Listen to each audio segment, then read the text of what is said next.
Long ago, in a sun-drenched village nestled between the savannah and the river, there lived a woman named Nia. Her name meant purpose, and truly she lived up to it. Nia was the wife of Kweku, a humble farmer known for his laughter that rang like cowbells and a heart as big as the baobab tree. Together, they had 5 children, each as bright as the morning sun. Amina, Kojo, Zawadi, Nuru, and little Baba. One season, dark clouds gathered over the land, not in the sky, but in their lives. Kweku fell ill. The village healer tried all she could, but as the moon waned and waxed, Kweku grew weaker until one dawn, he took his final breath, whispering, "Raise them strong, Nia. Let them rise." Nia wept. Her cries were carried by the wind to the mountains. The village mourned, but none could carry her burden. Alone, with 5 children, and nothing but a worn farm and calloused hands, Nia faced the world. But she did not break. Every morning before the cock crowed, Nia was in the fields. She tilled the soil barefoot, her hands rough, her back bent, planting with faith more than seed. The sun scorched her skin, the rains soaked her bones, but she labored without complaint. When food was scarce, she ate last. When clothes were torn, hers were patched with pieces of old mats. Her children watched her.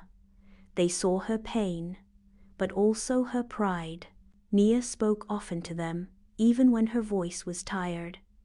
"We are not poor, we are seeds, and seeds must go deep into darkness before they rise into the light." Amina studied by moonlight, using fireflies in a jar. Kojo helped in the market, selling plantains and learning numbers with pebbles. Zawadi, always curious, borrowed old books from the schoolmaster. Nuru listened carefully to elders, learning wisdom. Biba, the youngest, followed Nia everywhere, mimicking her every move, whispering, "I want to be strong like Mama." Years passed. Nia grew older. Her hands shook and her back bowed more. But then came a day when the first fruit of her labor ripened. Amina became a teacher, then a professor.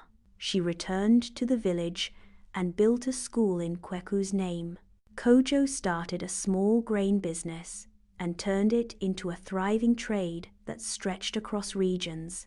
He sent trucks of food to the village every harvest. Zawadi became a doctor, then built a clinic where no child ever paid for care. Nuru became a wise judge, bringing peace where there had been conflict. And Biba, her shadow, became a builder, crafting homes from the clay of their land, shaping dreams into walls. One by one, they returned, each carrying gifts not just of wealth, but of honor. On the day they gathered to celebrate Nia's 70th birthday, they built her a new house, with a garden filled with fruit trees and a bench in the shade. As she sat on it, looking at her grown children, tears filled her eyes, not of sorrow, but of joy. "You see," she said, her voice trembling, "seeds must go through darkness to bloom. My children, you are my bloom." The villagers sang that night. They sang of Nia, the woman who turned grief into a garden, pain into purpose. Her story became a song mothers sang to their babies and elders told by the fire. And so it was known, a woman's strength, though silent, shapes nations. Moral of the story: even in your deepest pain, never forget that sacrifice can bloom into legacy.